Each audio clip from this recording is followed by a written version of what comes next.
All right, one more for you, Adam. Bo Nix in Denver. Yeah, the schedule is not conducive to him starting early, but you're talking about a quarterback who started 61 games in college, Dan. Nobody's ever started that much. That would give him, as much as anybody else, a chance to be ready for week 1 at Seattle. Tough assignment in front of the 12th man against a Mike McDonald coach defense. There could not be a tougher first week for a rookie quarterback to make a debut than Bo Nix would have in Seattle against the Seahawks. But Sean Payton is awfully confident in Nix. Nix is very adept and smart. He's already begun to pick up the Broncos offense. I don't think it would be a surprise to see him start, but he's going to have to win that job this summer. Only one. Okay. Let's be very clear here. Bo Nix doesn't have to win anything. The starting job is his if Sean Payton wants it to be.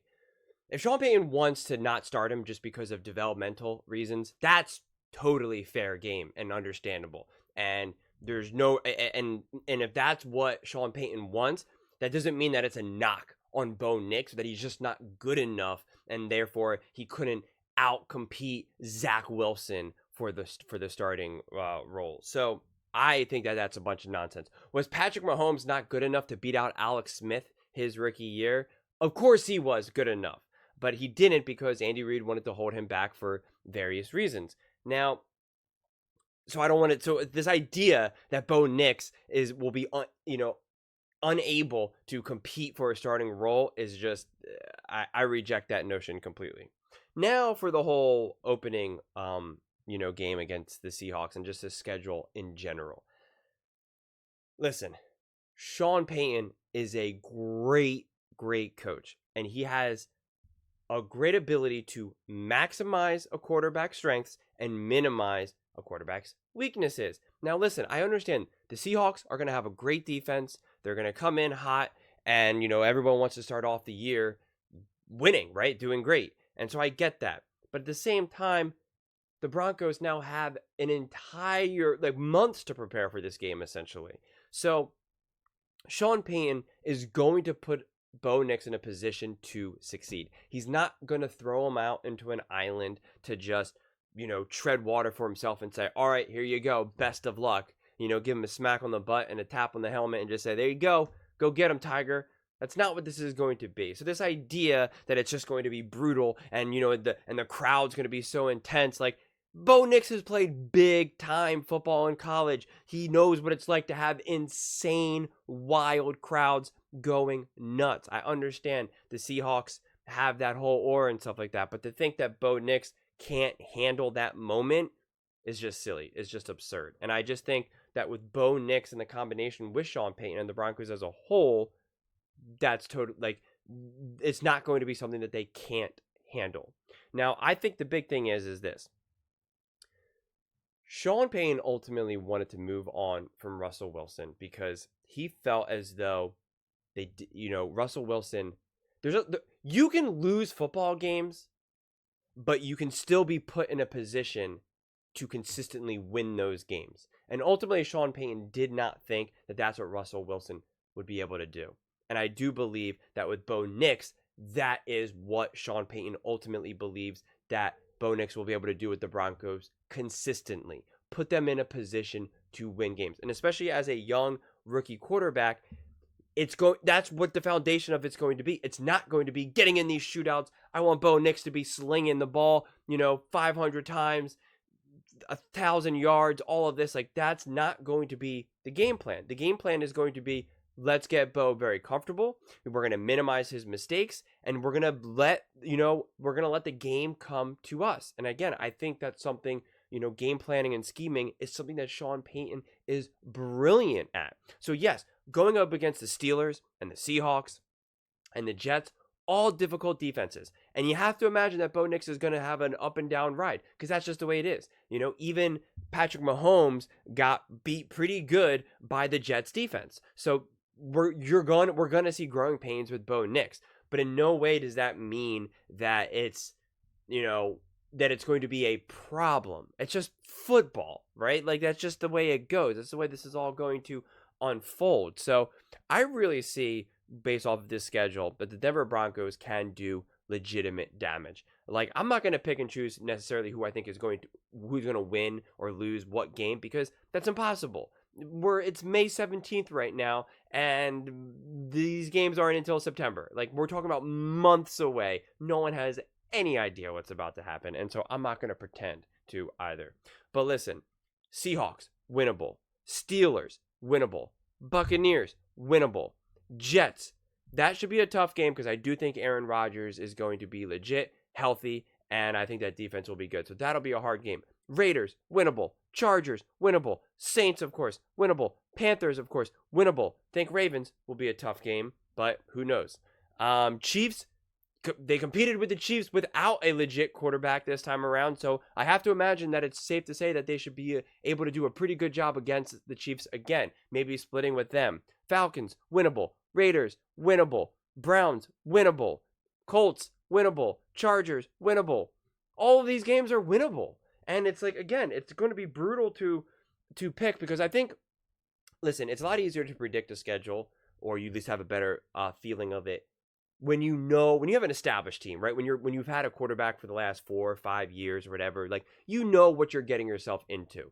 We don't know that. I think we're very high on Bo Nix, but we don't know how long it's going to take, what's going to be the approach, how this is all going to unfold. But I just look at that schedule and I just think I see a lot of winnable games. And not to mention, listen, some of these winnable games that you think that they are going to win, like maybe against the Panthers, not out of the realm of the possibility that they drop that game, but then they go 2-0 against the Chiefs, right? Like, we see that in football all the time.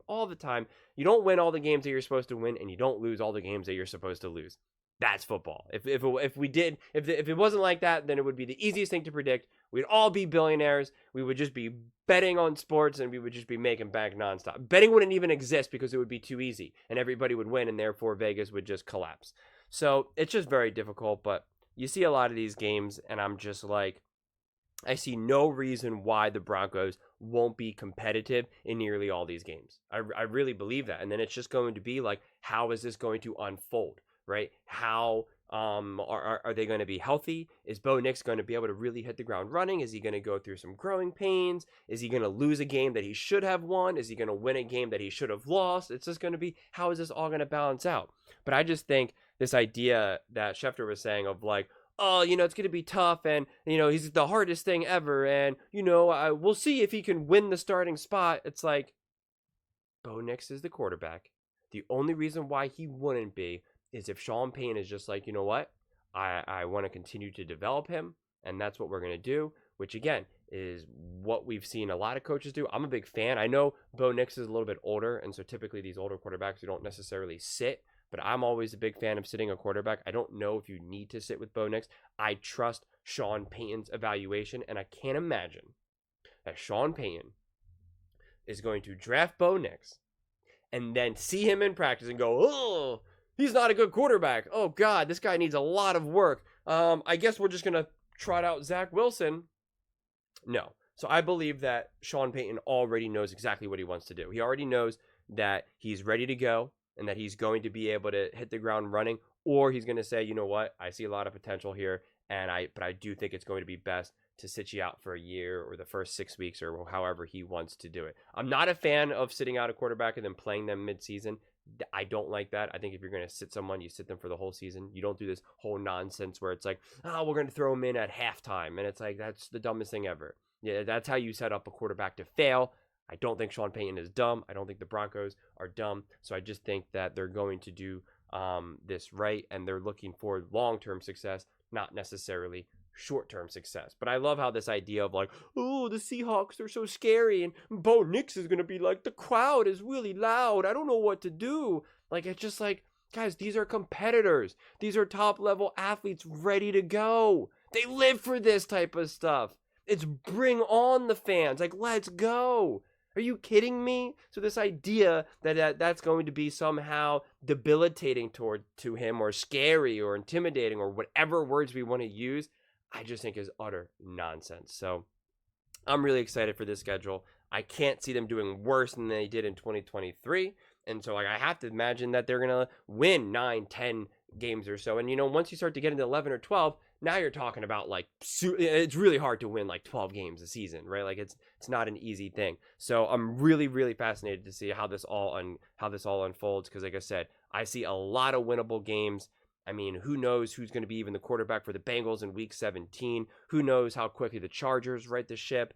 The Colts, who's going to be their quarterback? Will Shaden Steichen get AR ready to go, and will he be able to stay healthy, right? The Browns, what the heck? Who's Deshaun Watson? Is he a good quarterback now or not?